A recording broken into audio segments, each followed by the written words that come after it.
Hello everybody, good morning. આજે આપણે નવું ચેપ્ટર સ્ટાર્ટ કરીએ. Chapter number 13 nucleus. બરાબર. તો ન્યુક્લિયસ વિશે આપણે થોડું ઘણું એની શરૂઆત જે છે એ પરમાણુ ચેપ્ટરમાં આપણે ભણી ગયા છીએ. બરાબર. ઓકે. તો હવે આપણે એવું કહી શકીએ કે ન્યુક્લિયસ જે છે એ પરમાણુના કેન્દ્રમાં હોય છે. એટલે કે ન્યુક્લિયસની વ્યાખ્યા જો બનાવવા જઈએ તેની પાસે કયા ગુણધર્મો છે? તો કે ન્યુક્લિયસ છે એ શું ધરાવે છે? પરમાણુના બધું જ ધન વીજભાર ધરાવે છે. પછી બીજું, લગભગ બધું જ દળ ન્યુક્લિયસમાં સમાયેલું છે. લગભગ લખી જુઓ અમે અહીંયા. ધન વીજભાર બધો જ ન્યુક્લિયસ પાસે છે, પણ દળ લગભગ ન્યુક્લિયસ પાસે છે. કેમ? તો કે થોડું ઘણું દળ ઇલેક્ટ્રોને પણ વહેંચાયેલું છે, પણ એ દળને આપણે જો નેગ્લેક્ટ કરીએ તો મોટાભાગનું જે માસ છે એટલે કે 99.9% જે માસ છે એ ન્યુક્લિયસ પાસે છે. અને ન્યુક્લિયસનું લોકેશન કયું છે? તો કે પરમાણુના કેન્દ્રમાં છે. બરાબર. ઓકે. હવે આપણે જોઈએ કે પરમાણુ જે છે એની અંદર ધન અને ઋણ વીજભાર જે છે એ સમાન હોય છે. તો આપણે એવું કહી શકીએ કે જેટલા ઇલેક્ટ્રોન છે, મતલબ જેટલો નેગેટિવ ચાર્જ છે એટલી જ સંખ્યામાં પોઝિટિવ ચાર્જ છે. અને હવે આપણે એવું કહીએ કે ભાઈ ધન વીજભાર જે છે આપણે નામ શું આપ્યું? પ્રોટોન આપ્યું. બરાબર. તો કે પ્રોટોનની પાસે પોઝિટિવ ચાર્જ છે. તો હવે આપણે એવું માની લઈશું અહીંયાથી કે ભાઈ પરમાણુમાં ઇલેક્ટ્રોનની અને પ્રોટોનની સંખ્યા સમાન હોય છે, એનો વીજભાર પણ સમાન હોય છે. મૂલ્યની વાત કરીએ છીએ, બરાબર, પણ વિરુદ્ધ વીજભાર હોય છે, પ્લસ અને માઇનસ. ઓકે. હવે પરમાણુના ઘટક કણો લઈએ આપણે. ઘટક કણો એટલે કે પરમાણુમાં શું છે, એની અંદર શાનો બનેલો છે? તો કે આપણે કહ્યું હતું કે પરમાણુમાં ધન વીજભારિત પ્રોટોન છે, ઋણ વીજભારિત ઇલેક્ટ્રોન છે. બરાબર. અને હવે આપણે થોડું એ પણ જાણી લઈશું કે એની અંદર વિદ્યુતભાર રહિત તટસ્થ કણ તરીકે ન્યુટ્રોન પણ છે. બરાબર. તો પ્રોટોન, ન્યુટ્રોન અને ઇલેક્ટ્રોન આ ત્રણ કણો જે છે એ પરમાણુની રચના કરે છે. અને આપણે એવું માની લઈએ કે ઇલેક્ટ્રોન જે છે એનું લોકેશન ક્યાં હોય છે? તો કે કક્ષામાં ભ્રમણ કરે છે. અને પ્રોટોન અને ન્યુટ્રોન ક્યાં હોય છે? તો કે ન્યુક્લિયસની અંદર હોય છે. તો ન્યુક્લિયસની અંદરના કણો જે છે એને આપણે કહીએ છીએ ન્યુક્લિયોન. તો ન્યુક્લિયનનો મતલબ શું થાય? કે પ્રોટોન પ્લસ ન્યુટ્રોન આ બંને કણો ન્યુક્લિયસમાં છે, તો બેનું સંયુક્ત નામ શું છે? ન્યુક્લિયોન છે. ન્યુક્લિયનનો મતલબ થાય ન્યુક્લિયસની અંદર જે છે એ કણો. બરાબર. તો બંને છે. ઓકે. હવે દરેક આવર્ત કોષ્ટકમાં તમે જુઓ છો કે દરેક તત્વો જેમ જેમ બદલાય એમ એની અંદર આ જે કણો છે પ્રોટોન, ન્યુટ્રોન, ઇલેક્ટ્રોન એની સંખ્યા બદલાતી જાય છે. બરાબર. તો કોઈ પણ તત્વને આપણે દર્શાવવું છે કે એની અંદર કેટલી સંખ્યા છે ત્રણ કણોની. બરાબર. તો એને આપણે કઈ રીતે એને ડિનોટ કરીશું? તો સૌથી પહેલાં એ જુઓ કે ભાઈ પ્રોટોન જે છે એ શું બતાવે છે? એને શું નિર્દેશ કરે છે? ધન વીજભાર બતાવે છે. પછી ઇલેક્ટ્રોન જે છે શું બતાવે છે? ઋણ વીજભાર બતાવે છે. અને ન્યુટ્રોન જે છે એ તટસ્થ છે. ન્યુટ્રોન કણ શું છે, કઈ રીતે મળ્યો, એના ગુણધર્મો કેવા છે, બધું આપણે ડિટેલમાં આગળ જોઈશું. બરાબર. મોટા ભાગે આપણે ન્યુટ્રોન પર આ ચેપ્ટરમાં ચર્ચા કરવાની છે. તો હાલ પૂરતું રાખીને નામથી એને આપણે મતલબ રાખીએ. અને આ કેવો છે? વીજભારમાં તટસ્થ છે. ક્લિયર? ઓકે. તો આપણે કામ કરીએ કે કોઈપણ પરમાણુમાં ધન અને ઋણ વીજભારની જે સંખ્યા છે એ સમાન હોય છે. એટલે કે ઇલેક્ટ્રોન અને પ્રોટોનની સંખ્યા સમાન છે. તો આપણે જો કોઈ એક સિમ્બોલ બનાવીએ એવો કે જે આપણને કણમાં રહેલા પ્રોટોન કે ન્યુટ્રોનની સંખ્યા બતાવે, તો એ બે સંખ્યા માટે એક જ આપણે સિમ્બોલની જરૂર પડશે. અને બીજું એક સિમ્બોલ ન્યુટ્રોનનો બનાવી દઈએ આપણે કે ન્યુટ્રોનની સંખ્યા બતાવે છે. અને પછી જે તે પરમાણુ જે છે ન્યુક્લિયસ એનો એક સિમ્બોલ બનાવીએ. ઓકે. તો જુઓ, કોઈ પણ તત્વ છે એને આપણે દર્શાવવા માની એક્સ તત્વ છે આપણી પાસે, એક્સ નામનું તત્વ છે. બરાબર. તો નીચે જે છે તળિયે અહીંયા આપણે દર્શાવીએ છીએ પરમાણુ ક્રમાંક, જેનો સિમ્બોલ છે ઝેડ. બરાબર. પરમાણુ ક્રમાંક એને કહેવાય છે એટોમિક નંબર. પરમાણુ ક્રમાંક સિમ્બોલ છે ઝેડ, ઇંગ્લિશમાં કહેવાય છે એટોમિક નંબર. અને ઉપર જે માથું છે ટોચ, ત્યાં આપણે દર્શાવીએ છીએ પરમાણુ દળાંક, એને કહેવાય છે એ. એને કહેવાય છે ઇંગ્લિશમાં કહીએ તો એટોમિક માસ નંબર. એટોમિક માસ નંબર. ક્લિયર? તો જુઓ, પરમાણુ ક્રમાંક અને પરમાણુ દળાંક શું બતાવે છે? તમને બધાને ખ્યાલ છે, આ બધી વસ્તુ તમે લોઅર સ્ટાન્ડર્ડમાં ભણી ગયા છો, બરાબર. ઓકે, તો અહીંયા જુઓ, ઝેડ જે છે બતાવે છે પરમાણુ ક્રમાંક, અને પરમાણુ ક્રમાંક જે છે ને એ ઇલેક્ટ્રોન અને પ્રોટોનની સંખ્યા બતાવે છે. ઇલેક્ટ્રોન અથવા પ્રોટોનની સંખ્યા. જુઓ, અથવા લખ્યું છે મેં. ઇલેક્ટ્રોનની સંખ્યા કહો કે પ્રોટોનની સંખ્યા કહો, એ કોનાથી બતાવશે? આપણે પરમાણુ ક્રમાંકથી બતાવશે. પછી ઉપર પરમાણુ દળાંક જે છે શું બતાવે છે? તો પરમાણુ દળાંક બતાવે છે પ્રોટોન અને ન્યુટ્રોનની સંખ્યા. પ્રોટોન અને ન્યુટ્રોનની સંખ્યા. જુઓ, પ્રોટોન પ્લસ ન્યુટ્રોન બંને ગણવાના છે.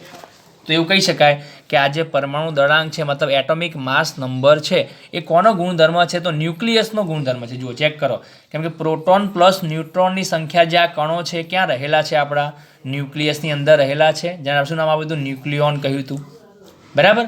ઓકે, તો ન્યુક્લિયસ જે છે એનો એક પોતાનો ગુણધર્મ છે, એની પાસે શું હોય છે? એટોમિક માસ નંબર હોય છે, મતલબ પરમાણુ દળાંક હોય છે. તો દરેક તત્વ જે છે આવર્ત કોષ્ટકમાં એનું પરમાણુ ક્રમાંક અને દળાંક બદલાતા જાય છે. તો હવે તમને કોઈ પૂછે કે ભાઈ જે તે પરમાણુમાં ઇલેક્ટ્રોનની સંખ્યા કેટલી હોય, તો તમે શું કહેશો? ઝેડ જેટલી હોય. અથવા કોઈ એમ કે પ્રોટોનની સંખ્યા કેટલી હોય, તો કે એ પણ ઝેડ જેટલી હશે, કેમ કે ઇલેક્ટ્રોન અને પ્રોટોન બંને સરખા જ હોય છે, એક જ સંખ્યામાં છે, બરાબર. તો બંને માટે આપણે એક કોમન સિમ્બોલ બનાવ્યો ઝેડ. ચલો, કોઈ એવું પૂછે કે ભાઈ પ્રોટોન પ્લસ ન્યુટ્રોનની સંખ્યા કેટલી છે, તો આપણે શું કહીશું કે એ જેટલી છે, પરમાણુ દળાંક જેટલી છે. જો આ પરમાણુ દળ નથી, સમજો, ઘણા લોકો આને મિસ્ટેક કરે છે. પરમાણુ દળ નથી, દળાંક છે, એક અંક છે. દળ મેળવવું હોય એમાંથી તો આપણે એક બીજી પ્રોસેસ કરવી પડે, બરાબર. ઓકે, તો જુઓ, આ એ જે છે શું બતાવે? પ્રોટોન પ્લસ ન્યુટ્રોનની સંખ્યા બતાવે. હવે કોઈ તમને પૂછે કે ભાઈ ન્યુટ્રોનની સંખ્યા કેટલી તત્વોમાં ન્યુક્લિયસની અંદર, તો એના માટે શું કરશો? તો અહીંયા તો આપણે એક કામ કરવું પડે કે આ જે પરમાણુ દળાંક છે એમાં કોની કોની સંખ્યા છે? તો ન્યુટ્રોનની સંખ્યા છે અને પ્લસ પ્રોટોનની સંખ્યા છે.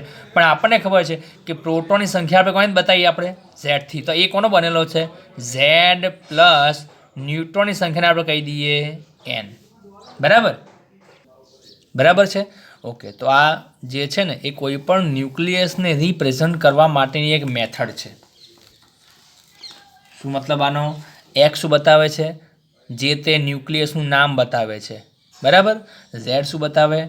પરમાણુ ક્રમાંક કહેવાય, અને એ આપણને ઇલેક્ટ્રોન અથવા પ્રોટોનની સંખ્યા બતાવે છે. પછી એ શું કહેવાય? પરમાણુ દળાંક કહેવાય, જે આપણને બતાવે પ્રોટોન અને ન્યુટ્રોનની સંખ્યા. યાદ રાખો, બધા સંખ્યાની જ વાત કરીએ છીએ આપણે, બરાબર. ઓકે, હવે કોઈ એવું પૂછે કે તમને ન્યુટ્રોનની સંખ્યા કઈ રીતે મળશે, તો આપણે એવું કહીએ કે ભાઈ આ જે એ છે શું બતાવે? ઝેડ પ્લસ એન બતાવે, અને આ નીચે ઝેડ છે. તો એક કામ કરીએ, એમાંથી ઝેડને માઇનસ કરી દઈએ. જુઓ, ઉપર જે સંખ્યા હોય એમાંથી નીચેની સંખ્યા માઇનસ કરી દો, કેમ કે આપણને ખબર છે એ કોનો બનેલો છે? Z plus N.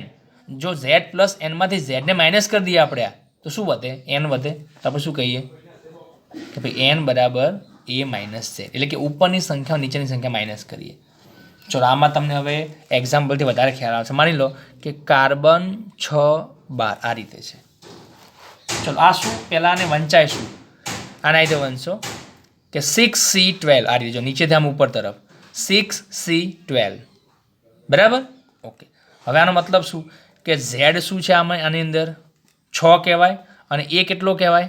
12 કહેવાય. જુઓ, લોકેશન જુઓ નંબરનું આ રીતે. અને એક્સ તરીકે કોણ છે? આપણો આ કાર્બન છે. થઈ ગયું આ.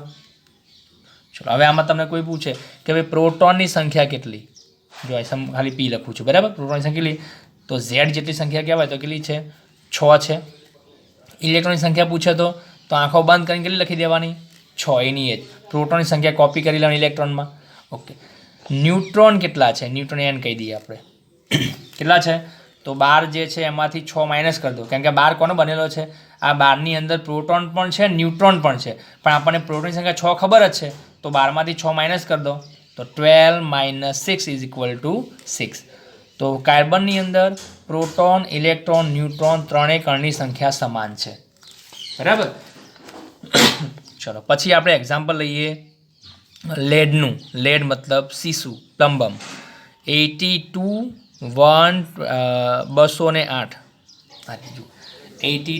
Pb208. શું મતલબ આનો? પરમાણુ ક્રમાંક છે 82 અને પરમાણુ દળાંક છે 208. ચલો, પ્રોટોનની સંખ્યા બોલો આની અંદર 82, ઇલેક્ટ્રોનની સંખ્યા પણ 82, ન્यूट्रॉनની સંખ્યા તો 208 માંથી 82 ને માઇનસ કરી દો તો આવશે 126. તો એવું નથી હોતું કે ભાઈ 3 કણની સંખ્યા સમાન હોય છે, બરાબર? સંખ્યા કોની ફક્ત સમાન હોય? પ્રોટોન અને ઇલેક્ટ્રોનની. આ બેની સંખ્યા સમાન હોય, બરાબર? ન્यूट्रॉनની સંખ્યા અલગ અલગ પરમાણુમાં બદલાતી જાય છે. એનું કારણ એ છે કે સ્ટેબિલિટી, બરાબર? એ પણ આગળ જોઈશું આપણે કે ન્यूट्रॉनની સંખ્યા કેમ વધારે હોય છે અને બદલાતી જાય છે. તો તમે આવર્ત કોષ્ટકમાં જોશો કે હાઇડ્રોજનથી માંડીને તમે નિયોન સુધી જાઓ, નિયોન એટલે કે પરમાણુ ક્રમાંક એટલે કે Z બરાબર 1 થી Z બરાબર 10. તો પહેલાં જે 10 તત્વો છે એની અંદર પ્રોટોન, ઇલેક્ટ્રોન અને ન્यूट्रॉनની સંખ્યા એક સમાન છે. જુઓ, તમે ચેક કરો, તમે જાતે બનાવી શકો કે લિથિયમ 3 6, હિલિયમ 2He4, પછી beryllium 4Be8, boron 5B10, carbon 6C12, બરાબર? પછી આવશે નાઇટ્રોજન 7 14, પછી આવશે ઓક્સિજન 8 16, પછી આવશે ફ્લોરિન 9 18 અને આવશે નિયોન 10 20. જો અમે લખેલું છે, બરાબર? દરેકને આપણે આ XZ A વાળા સિમ્બોલથી રિપ્રેઝન્ટ કરેલા છે દરેક તત્વોને.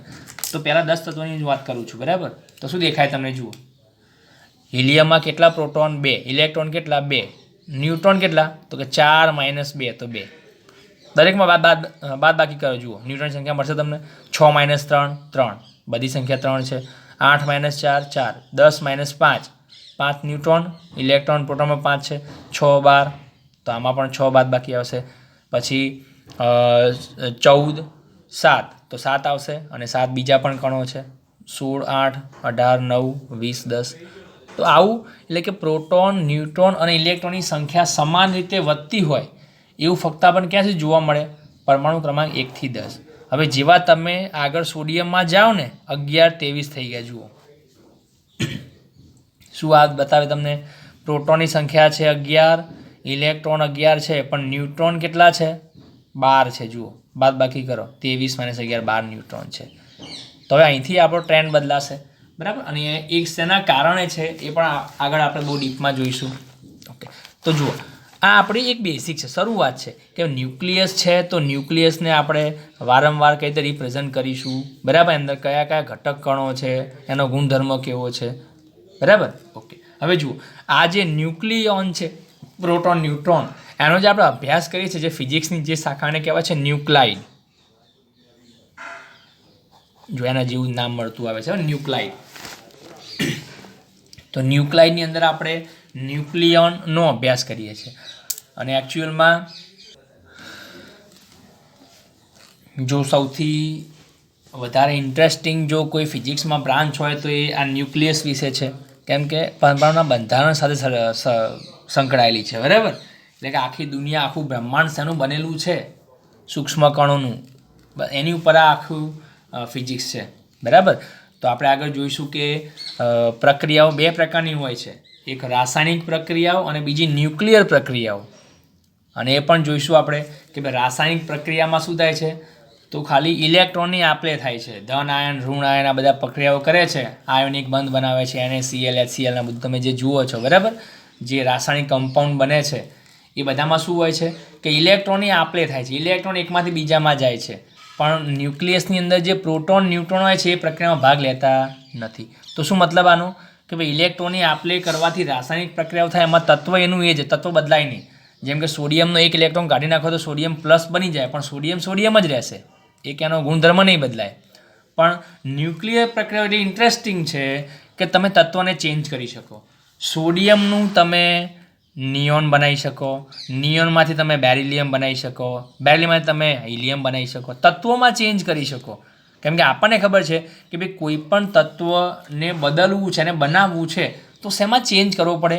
ન્યુક્લિયસની અંદર ચેન્જ કરવો પડે. પ્રોટોન અને ન્યુટ્રોનની સંખ્યામાં ચેન્જ કરવો પડે ત્યારે તત્વ બદલાય. કેમ કે જુઓ સીધી વસ્તુ છે કે જો કોઈ પણ તત્વમાં પ્રોટોનની, માની લો કે લિથિયમની વાત કરીએ આપણે, તો લિથિયમની અંદર હાલ પ્રોટોન કેટલા છે? 3 છે, બરાબર, અને ન્યુટ્રોન પણ કેટલા? 3 છે, બાદ બાકી કરો તો. ઓકે, હવે જો આ લિથિયમમાંથી એક પ્રોટોનને બહાર કાઢી નાખું, એક પ્રોટોનને, તો હવે કેટલા પ્રોટોન રહે? 2. હવે સીધી વસ્તુ છે કે 2 પ્રોટોનવાળું તત્વ જે છે એ પછી લિથિયમ ના કહેવાય, પછી કોણ બની જાય? હિલિયમ બની જાય, કેમ કે હિલિયમમાં 2 પ્રોટોન છે. તો એક આ બહુ સારી વાત કહેવાય, બરાબર, કે તત્વોમાં આપણે ચેન્જ કરી શકીએ. સોનામાંથી ચાંદી બનાવી શકીએ, બરાબર, ચાંદીમાંથી પ્લેટિનમ બનાવી શકીએ. હા, બોલવામાં સારી પ્રક્રિયાઓ લાગે છે આ બધી, પણ કરવી થોડી અઘરી છે, બરાબર. પણ ખાલી એટલું જાણી લો કે ન્યુક્લિયર પ્રક્રિયાઓ જે છે ને એ ન્યુક્લિયસ સાથે સંકળાયેલી છે, અને ન્યુક્લિયસમાં જો ચેન્જીસ કરીશું તો આવત કોષ્ટકમાં આપણે તત્વોમાં ચેન્જ કરી શકીએ, બરાબર. ઓકે, ચલો, તો આ થઈ ગયું આપણું પ્રારંભિક બેઝિક. કેમ કે આખા ચેપ્ટરમાં આપણે હવે આ સિમ્બોલથી જ તત્વોને રિપ્રેઝન્ટ કરીશું, બરાબર. ઓકે, તો યાદ રાખો કે આ જે મેં એક્સ ઝેડ એ રિપ્રેઝન્ટેશન આપ્યું છે, આ જે નોટેશન, એ કોના માટે છે? જે તે તત્વના ન્યુક્લિયસ માટે છે. કેમ ન્યુક્લિયસ માટે છે? તો કે આની અંદર ક્યાં આપણે ઇલેક્ટ્રોન શબ્દનો ઉલ્લેખ કર્યો નથી, કે આની અંદર ઇલેક્ટ્રોનની સંખ્યા નથી બતાવવાની. ઝેડ આપણે ફક્ત કોના માટે એપ્લાય કરીશું? પ્રોટોનની સંખ્યા માટે. પણ આપણે થોડું એક્સ્ટ્રા લોજિક લગાવી શકીએ છીએ કે ભાઈ જેટલી પ્રોટોનની સંખ્યા હોય પોઝિટિવ ચાર્જની, એટલી જ ઇલેક્ટ્રોનની છે.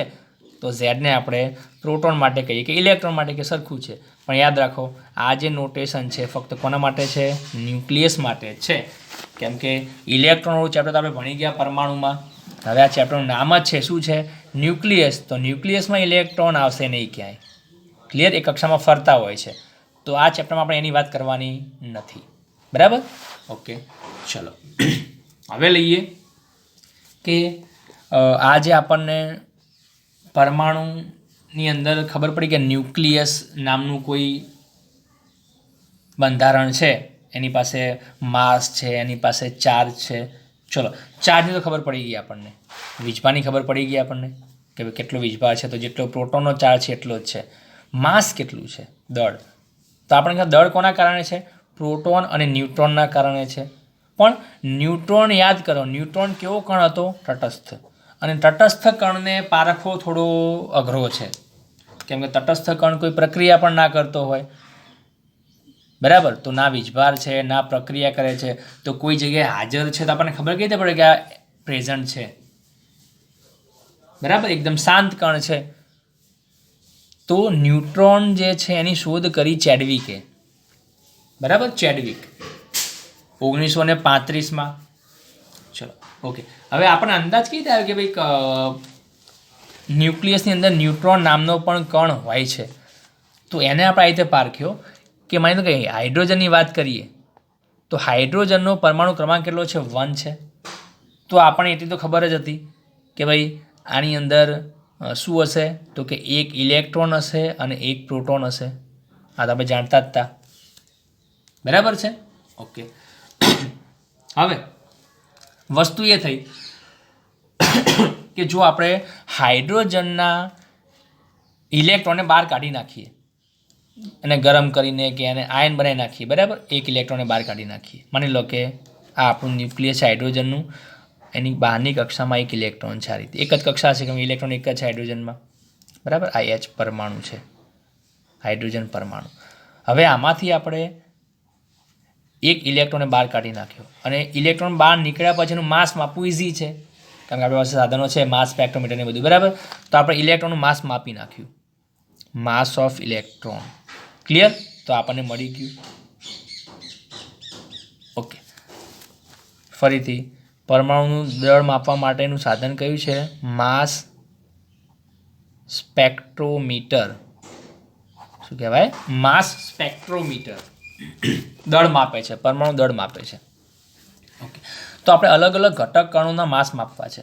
તો શરૂઆત કરી હાઇડ્રોજનથી. એક ઇલેક્ટ્રોનને બહાર કાઢો, એનું માસ માપો તો માસ ઓફ ઇલેક્ટ્રોન થઈ જાય. ઓકે, પછી જે વધ્યું ઇલેક્ટ્રોન નીકાળ્યા પછી જે વધ્યું એને શું કહીશું આપણે? તો એ ફક્ત ન્યુક્લિયસ જ વધ્યું ને સેન્ટરમાં, અને એમાં કેટલા પ્રોટોન હતા? એક પ્રોટોન હશે, ધન વીજભાર એટલો જ હશે જેટલો ઇલેક્ટ્રોનનો છે, બરાબર. તો પછી આપણને શું મળી ગયું? માસ ઓફ પ્રોટોન મળી ગયું. ક્લિયર? તો હાઇડ્રોજનનો ઉપયોગ કરીને આપણે સેપરેટ દળ શોધી નાખ્યા કોના? ઇલેક્ટ્રોન અને પ્રોટોનના. પછી આપણે લાયા એક નવો હાઇડ્રોજન આપણે માલુમ પડ્યો 1H2 જેને કહેવાય છે ડ્યુટેરોન. બરાબર. શું ખાસિયત હતી આની? કે આની અંદર જ્યારે આપણે ન્યુક્લિયસમાંથી એક ઇલેક્ટ્રોનને બહાર કાઢ્યો, જુઓ પરમાણુમાંથી એક ઇલેક્ટ્રોનને, બરાબર. એનું માસ આપણને ખબર હતી, માસ ઓફ ઇલેક્ટ્રોન જે આગળ હતું એ જ. પછી આપણે થોડો તુક્કો લગાવ્યો કે એક પ્રોટોન એક ઇલેક્ટ્રોનને બહાર કાઢ્યો છે તો એનો જેટલો વીજભાર છે, બરાબર, ઓકેલો જે ધન વીજભાર હશે તો એટલો એક પ્રોટોન હશે. તો કે એક ઇલેક્ટ્રોન અને એક પ્રોટોન એની અંદર હોવો જોઈએ. અને માસ ઓફ પ્રોટોન આપણને પહેલાંથી ખબર હતી, પણ આપણને નવાઈ લાગી કે જ્યારે આ જે ડ્યુટેરોન છે એનું જ્યારે માસ માપ્યું ને ઇલેક્ટ્રોન કાઢ્યા પછી, તો એનું માસ આના જેટલું થવું જોઈએ જે આપણું આગળ હાઇડ્રોજન દીધું, પણ એના કરતાં વધારે થયું, કે વધારે છે માસ. હતો હાઇડ્રોજન જ પણ થોડો અલગ પ્રકારનો હતો. તો માસ વધુ કોના કારણે છે? આપણને અંદાજ તો એવો હતો જ કે ભાઈ એક ઇલેક્ટ્રોન બહાર કાઢ્યો આપણે ખેંચીને, તો અંદર એક ઇલેક્ટ્રોનની જગ્યાએ એક પ્રોટોન જ હોવો જોઈએ ન્યુક્લિયસની અંદર, અને એક પ્રોટોનનું માસ તો આપણને પહેલાંથી ખબર હતું. તો પછી આ માસ જે છે એ એક પ્રોટોન જેટલું કેમ ના થયું? તો ત્યાં આપણને લાઇટ થઈ કે ભાઈ જરૂર આમાં બીજો પણ કોઈ કણ હોવો જોઈએ કે જેની પાસે દળ છે, મતલબ દળમાં વધારો કરે છે, પણ એની પાસે કોઈ વીજભાર નથી, કોઈ ચાર્જ નથી, બરાબર. ઓકે. તો હવે એ કણ જે છે એને શોધવા માટેની મેથડ છે, એનું માસ કઈ રીતે માપ્યું આપણે? તો સીધી વસ્તુ છે કે ભાઈ એક ઇલેક્ટ્રોન આ જે ડ્યુટેરોન છે એમાંથી આપણે બહાર કાઢ્યો, તો ન્યુક્લિયસની અંદર જે કણો વધ્યા માસ જે એનું, એમાંથી શું કર્યું આપણે? એક પ્રોટોનનું માસ માઇનસ કરી નાખ્યું. તો પછી જે માસ વધ્યું એ કયા કણનું હશે? એક્સ્ટ્રા જે નવો કણ છે એની અંદર એ. સમજાય છે? ઓકે. અને એને આપણે શું નામ આપ્યું? ન્યુટ્રોન. બરાબર. તો અહીંયાથી ન્યુટ્રોન કણ છે ન્યુક્લિયસની અંદર, એના વિશે આપણને માહિતી મળી, એનું માસ માપ્યું અને ખબર પડી કે ભાઈ માસ of neutron is almost equal to mass of proton. બંને લગભગ સરખા જેવા છે, બરાબર. ઓકે. તો આ થઈ ગયું આપણું બેઝિક દળ વિશે. ઓકે. હવે દળની વાત કરીએ થોડી ડિટેલમાં. ઓકે.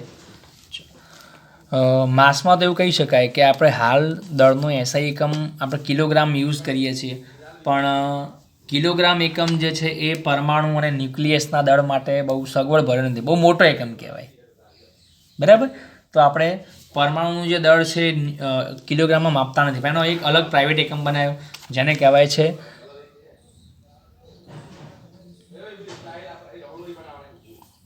એટોમિક માસ યુનિટ.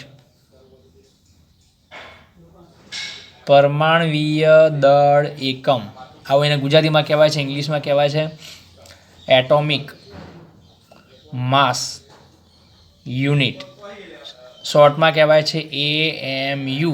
બરાબર, તમે ભણ્યા હશો. ઓકે. તો પરમાણુનું દળ જે છે એ AMU એકમમાં મપાય છે, પણ વારંવાર આપણે AMU એ પણ આપણને બહુ લાંબુ લાગે છે કે ભાઈ એટોમિક માસ યુનિટ.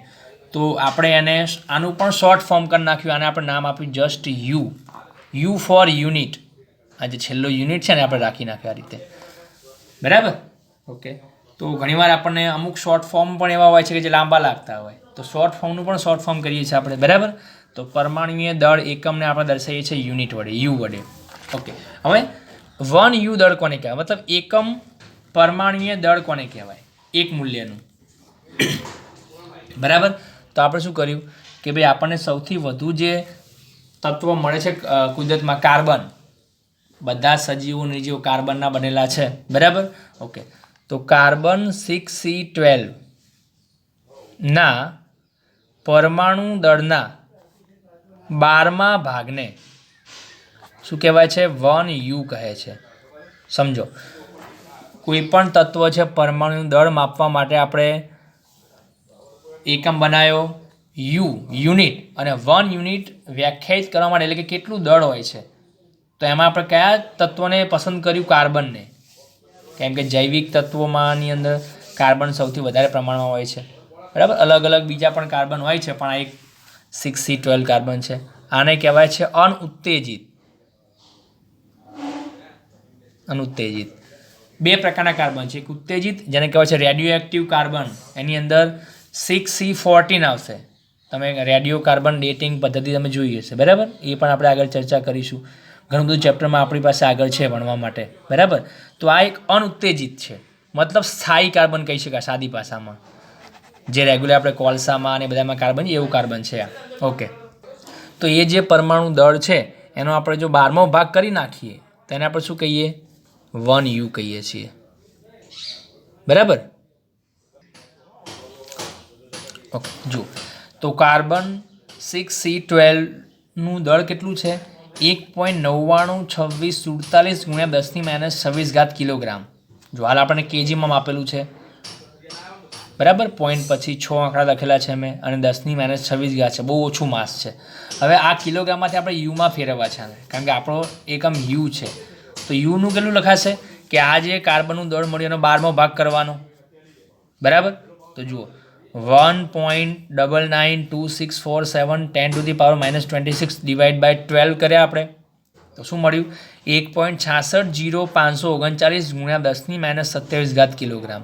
અને આને આપણે આટલા લાંબા એક વેલ્યુમાં નહીં લખીએ, બરાબર. અને જસ્ટ આપણે પોઈન્ટ પછી 2 આંકડા રાખીશું, તો 1.66 × 10⁻27 kilogram is equal to 1U.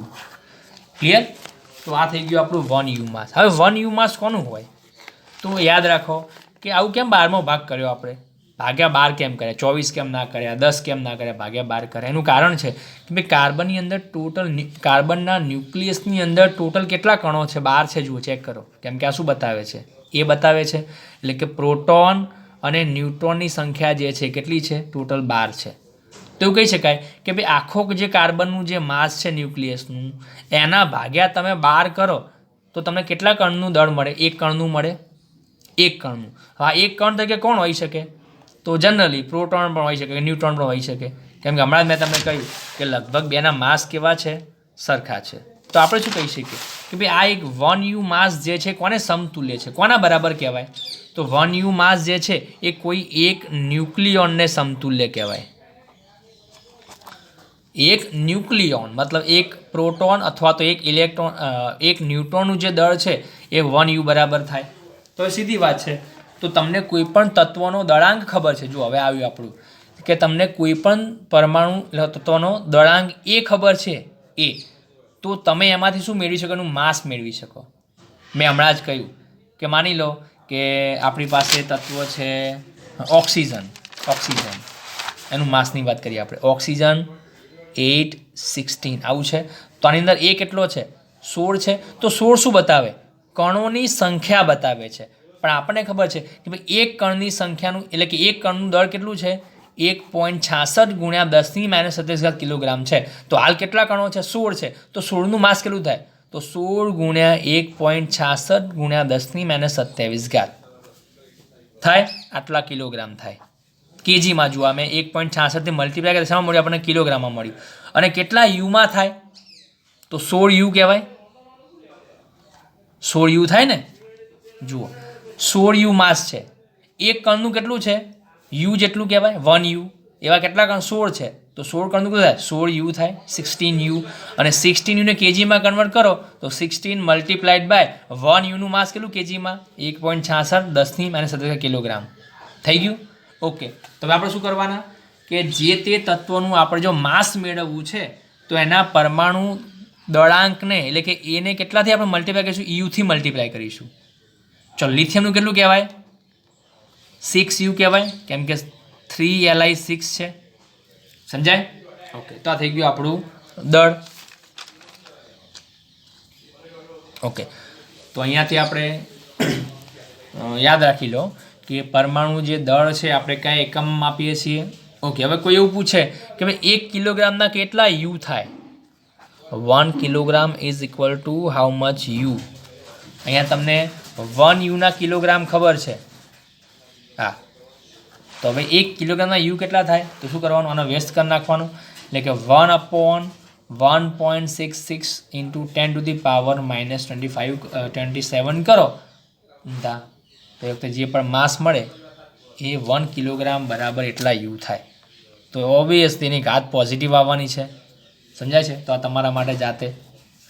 Okay, તો આટલું થઈ ગયું આપણું પરમાણુનું ન્યુક્લિયસનું બેઝિક.